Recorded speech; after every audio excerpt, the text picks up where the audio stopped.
The sun was setting over Fallujah when Staff Sergeant Marcus Rodriguez received the radio call that would change everything.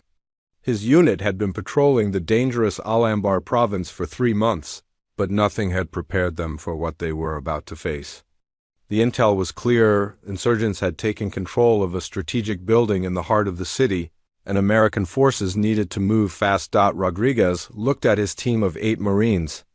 They were young, most barely out of their teens, but they had proven themselves in countless operations. The mission seemed routine: secure the building, clear any hostiles, and establish a forward observation post. What they didn't know was that this building housed a massive weapons cache that insurgents would defend at any cost. As they approached the target area, Rodriguez noticed something was wrong. The streets were too quiet, even for Fallujah standards. Local civilians had vanished, shops were shuttered, and an eerie silence hung in the air like a warning. His gut instincts, honed by years of combat experience, told him they were walking into something bigger than a simple clearing operation. The building stood 4 stories tall, its concrete walls scarred by previous battles. Windows were either boarded up or blown out completely. Rodriguez divided his team into 3 groups. One would secure the ground floor. Another would take the stairs to the upper levels, and he would lead the final group to the roof for OVERWATCH. As soon as they breached the main entrance, chaos erupted. Muzzle flashes lit up the darkness from multiple directions. The insurgents had turned the entire building into a fortress, with firing positions on every floor.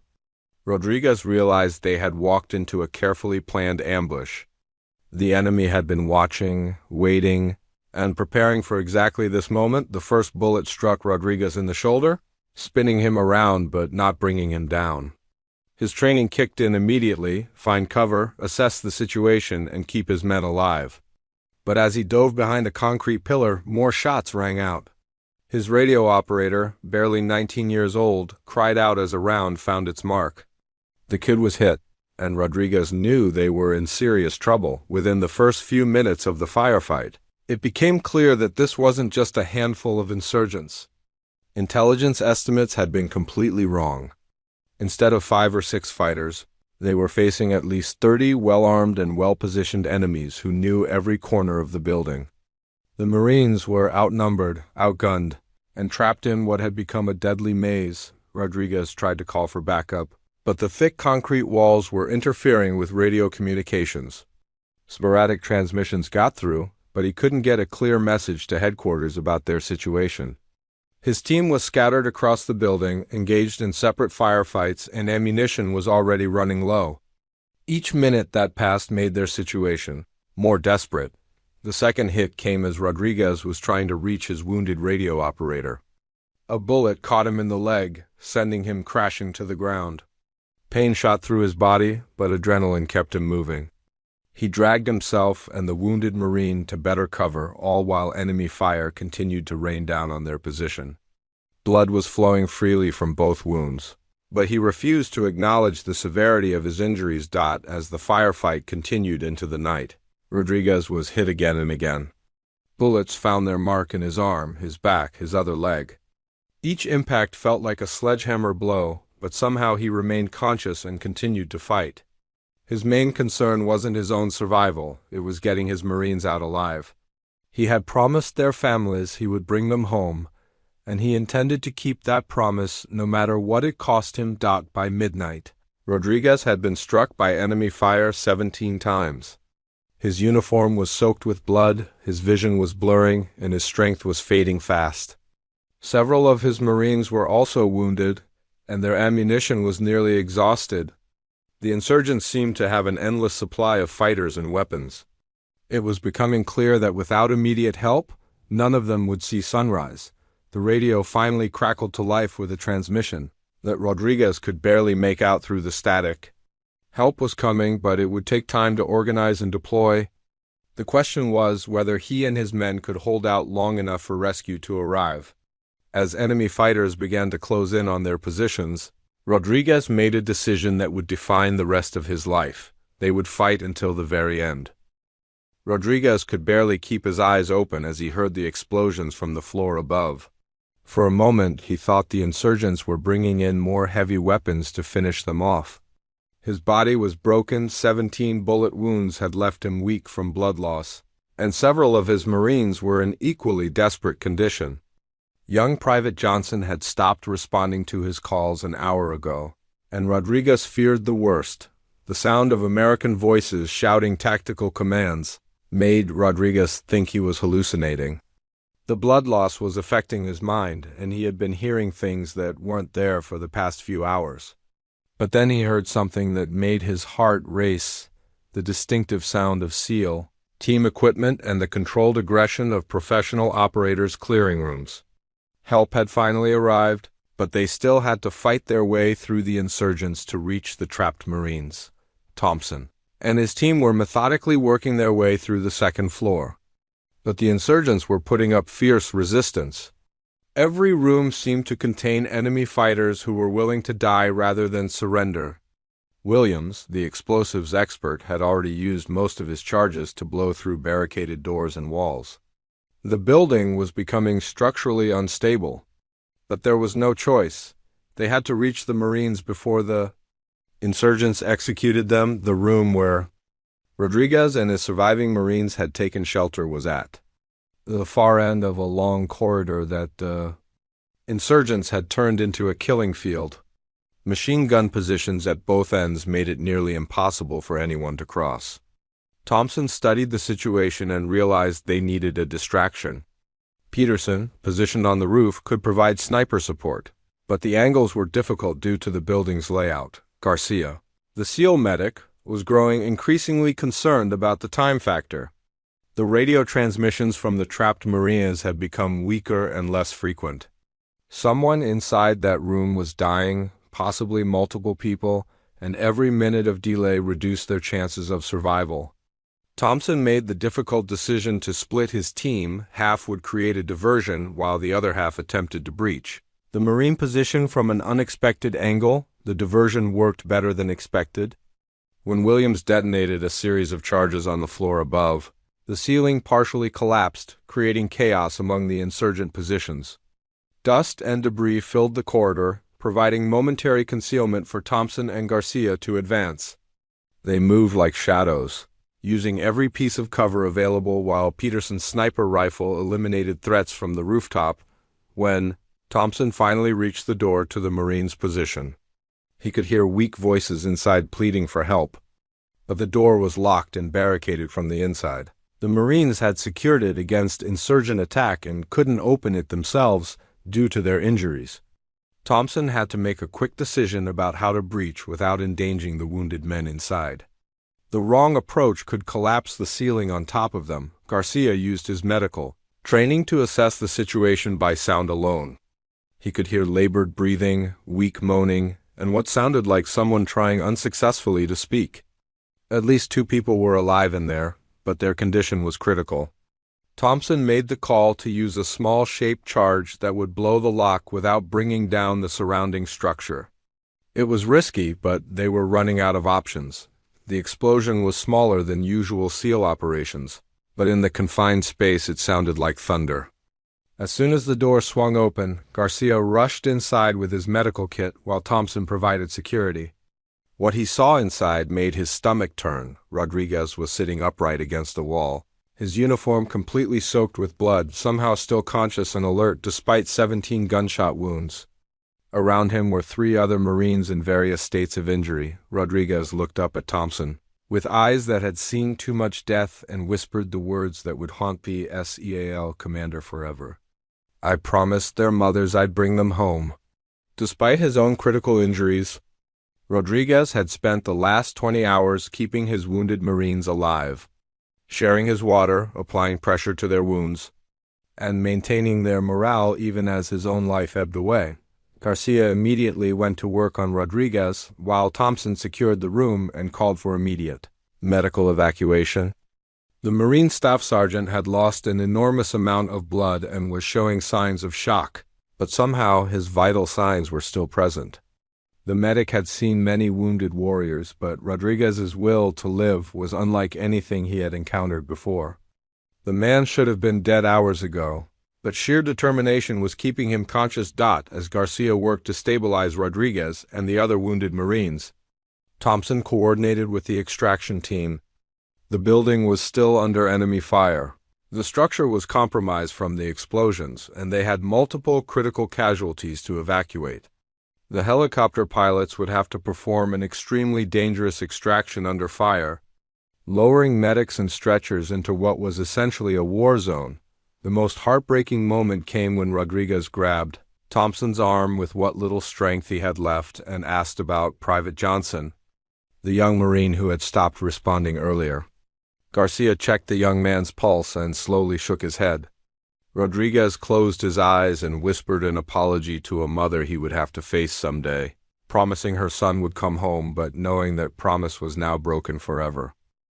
200 miles away at Naval Special Warfare Command Headquarters, Lieutenant Commander Jake "Reaper" Thompson was reviewing mission reports when the emergency call came through.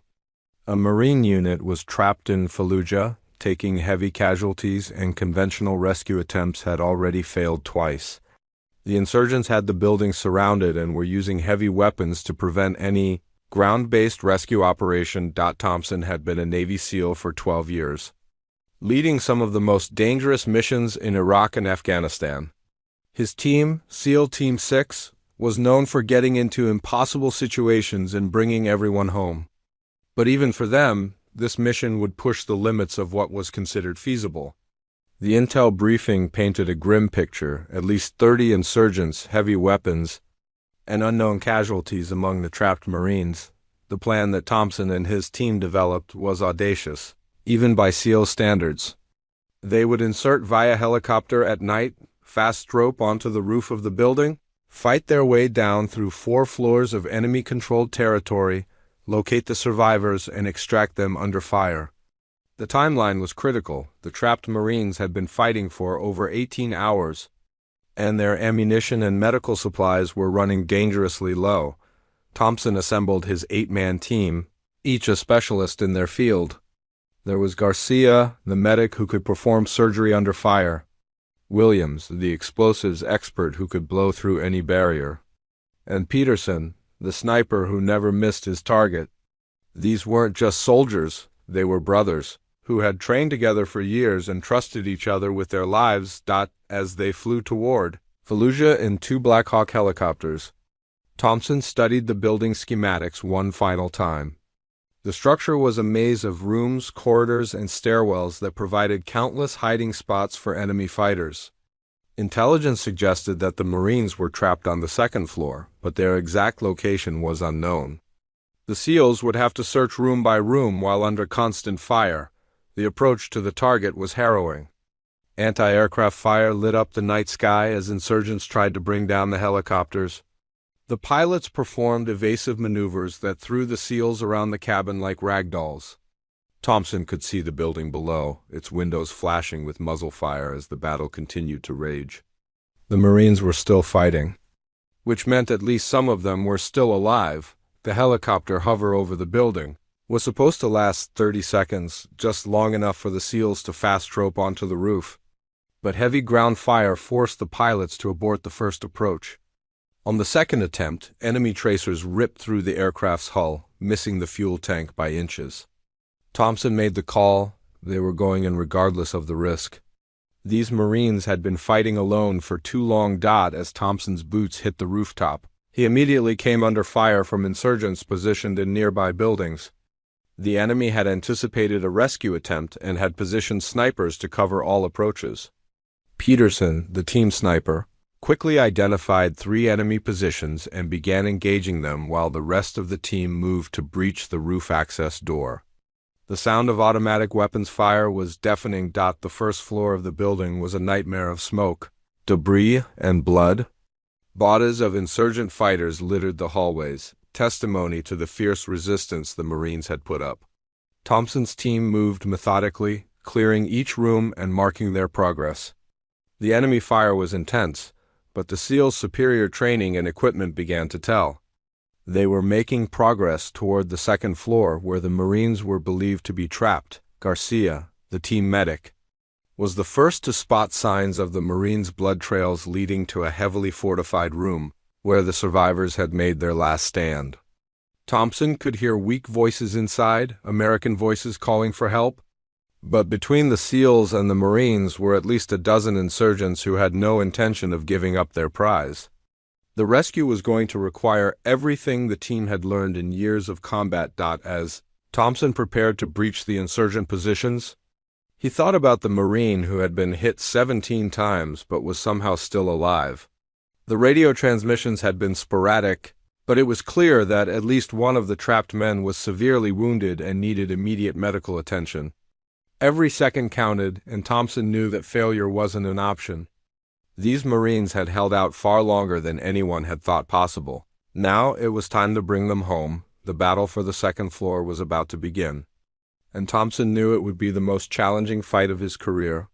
The insurgents were well positioned, heavily armed, and desperate. But the SEALs had something the enemy didn't, an unbreakable commitment to leave no one behind. As Thompson gave the signal to advance, he whispered a prayer that they would all make it out alive. The extraction was the most dangerous phase of the entire operation. Garcia had stabilized Rodriguez enough for transport, but the Marine's condition was still critical. He had lost more blood than most people could survive, and his pulse was getting weaker by the minute. Thompson knew they had only minutes to get him to a field hospital. But first they had to fight their way out of the building while carrying wounded men. Williams had rigged explosive charges throughout the building to cover their retreat, but the timing had to be perfect. Too early, and they might collapse the structure on top of themselves. Too late, and the insurgents would overrun their position before the helicopter could extract them. Thompson made the decision to move. Knowing that speed was now more important than caution, the journey to the roof was a nightmare of narrow stairwells, enemy fire, and the dead weight of wounded Marines who couldn't walk on their own. Rodriguez drifted in and out of consciousness, but every time he woke up, his first words were asking about his men. Even with 17 bullet wounds and massive blood loss, his primary concern remained the welfare of his Marines. His dedication moved even the hardened SEALs who were carrying him. Peterson, still providing sniper cover from the adjacent building, was running low on ammunition but continued to engage insurgent positions that threatened the extraction route. His precise fire had kept enemy fighters from overrunning the building, but now dozens of insurgents were converging on their position. The helicopter extraction would have to happen under heavy fire, and there was no guarantee the aircraft wouldn't be shot down. As they reached the roof, Thompson could see the Black Hawk helicopter approaching through a sky filled with tracer fire. The pilots were flying an incredibly dangerous approach, weaving between buildings while insurgents fired everything they had at the aircraft. The crew chief was already lowering medical equipment and stretchers, preparing for the most difficult medical evacuation any of them had ever attempted. Rodriguez was barely conscious when they loaded him onto the first stretcher, but he managed to grab Garcia's arm one more time. "Tell my wife," he whispered, his voice so weak that Garcia had to lean close to hear him. "Tell her I kept my promise. I brought them home." Garcia nodded, fighting back tears as he realized that Rodriguez still believed he had succeeded in his mission to protect his Marines. The helicopter hover was supposed to last 3 minutes, just long enough to load the wounded and get out. But enemy fire was so intense that the pilots had to perform evasive maneuvers that made loading the casualties extremely difficult. Thompson and his team worked frantically to secure the stretchers while bullets sparked off the aircraft's armor plating. The noise was deafening, and everyone knew that one lucky shot could bring them all down. Private Martinez, one of the wounded Marines, regained consciousness during the loading process and immediately began calling for his sergeant. When he saw Rodriguez on the stretcher next to him, covered in blood but still breathing, tears streamed down his face. "Sergeant Rodriguez never left us," he told Garcia through his own pain. "He could have saved himself, but he stayed. He kept us alive when we wanted to give up." The most emotional moment came when they had to leave Private Johnson's body behind temporarily. Rodriguez, despite his critical condition, became agitated when he realized they were lifting off without the young Marine. Thompson had to make the difficult decision to complete this evacuation and return for the fallen Marine later. Rodriguez tried to protest, but he no longer had the strength to speak above a whisper. As the helicopter lifted off, insurgents fired everything they had at the departing aircraft. RPGs exploded nearby, shaking the helicopter violently, while machine gun fire raked the aircraft's hull. The pilots performed evasive maneuvers that threw everyone around the cabin, but Garcia continued working on Rodriguez, trying to keep him stable during the chaotic flight to the field hospital. During the flight, Rodriguez's vital signs began to fail. Garcia worked frantically with 4 lines and emergency medications, but the Marine had simply lost too much blood. For several terrifying minutes, it looked like Rodriguez might die before they reached medical help. Garcia refused to give up, performing CPR and using every medical technique he knew to keep the wounded. Marine alive. Thompson watched the medical drama unfolding and realized he was witnessing something extraordinary. Rodriguez had survived 17 gunshot wounds, over 20 hours of combat, massive blood loss, and the trauma of losing one of his Marines. His survival defied medical explanation, but Thompson understood that this Marine's will to live was powered by something deeper than physical strength. It was powered by love for his men and his unwavering sense of duty. As the field hospital came into view, Garcia got a weak but steady pulse back from Rodriguez. The Marine was still alive, still fighting, still refusing to give up. Thompson knew that the real battle was just beginning. Rodriguez would need multiple surgeries and months of recovery, but he had survived the night that should have killed him. The helicopter touched down at the field hospital, and a trauma team rushed out to take over Rodriguez's care, beginning what would be a long journey back to life. Sarah carefully selected 3 soldiers for her team: Corporal Williams, a demolitions expert with nerves of steel; Sergeant Kumar, a medic with mountain climbing experience; and Private First Class Johnson, a communications specialist who could hit targets at incredible distances. Each had proven themselves in combat and possessed skills essential for the mission ahead. The helicopter ride to the insertion point took 2 hours through dangerous mountain passes. Sarah sat quietly, checking her equipment one final time while reviewing the mission plan in her head. The weather was deteriorating, with thick clouds rolling in from the west. Their window for success was closing rapidly. 10 minutes to drop zone, the pilot announced through their headsets. Sarah looked at her team members and saw the familiar mixture of determination and nervous energy that preceded dangerous operations. Each soldier understood that they might not return from this mission. As the helicopter descended toward a small clearing surrounded by towering peaks, Sarah felt memories stirring that she had kept buried for years. The mountainous terrain reminded her of another place, another time, when she had first discovered what real courage meant. But those memories belonged to a different part of her life, before she became a soldier. Before she learned to hide her past behind military precision, the team deployed quickly and efficiently, their boots hitting the rocky ground as the helicopter disappeared into the gray sky. Sarah immediately took point, leading her team through the treacherous terrain toward the enemy compound. The path was steep and dangerous, with loose rocks that could trigger avalanches and cliffs that dropped into seemingly bottomless canyons. After 3 hours of difficult hiking, they reached their observation point overlooking the target compound. Sarah studied the enemy positions through her binoculars while her team set up their equipment. The fortress was more heavily defended than intelligence had suggested. Guard towers positioned at strategic points offered overlapping fields of fire, and patrolling soldiers carried automatic weapons. "Count at least 15 tangos visible," whispered Corporal Williams. "Probably more inside the compound." Sarah nodded grimly. The odds were getting worse by the minute, but she had faced impossible situations before. Through her binoculars, she could see movement in one of the buildings that suggested the location of the hostages. Getting to them would require passing through a gauntlet of enemy fire. "Johnson, can you get us communications with base?" Sarah asked quietly. The communications specialist worked quickly with his equipment, but after several minutes, he shook his head. "Negative, Sergeant. These mountains are blocking our signal.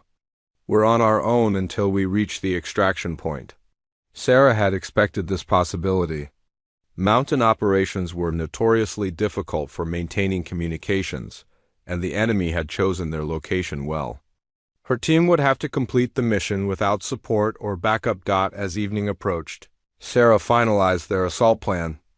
They would wait until after midnight, when guard rotations typically created brief vulnerabilities in the defense perimeter. Williams would create a diversion on the south side of the compound while Sarah and Kumar infiltrated from the north. Johnson would provide cover fire from their current position. "Remember, we go in quiet until we locate the hostages," Sarah explained to her team. "Once we have visual confirmation, we extract them as quickly as possible. If things go bad, we adapt and overcome. Everyone comes home." As they waited for darkness, Sarah found herself thinking about the colonel's words regarding her courage.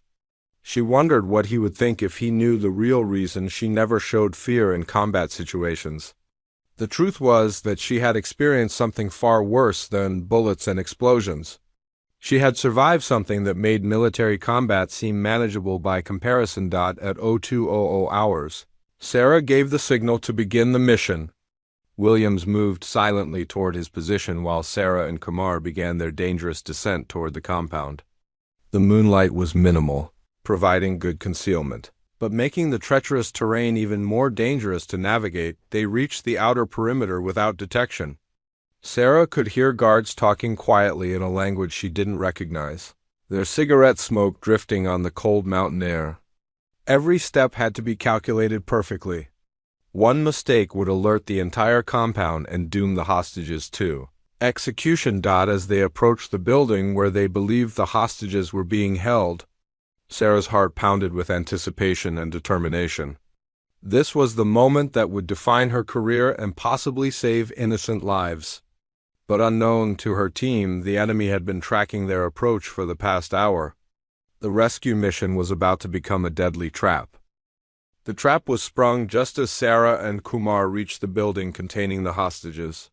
Suddenly, floodlights illuminated the compound and automatic weapons fire erupted from multiple directions.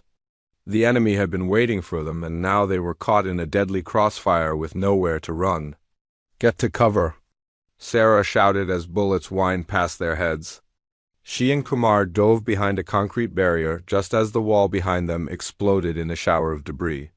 Williams's diversion had turned into a full battle on the south side of the compound, and Johnson's position was under heavy fire from guard towers. Sarah's mind raced as she assessed their desperate situation.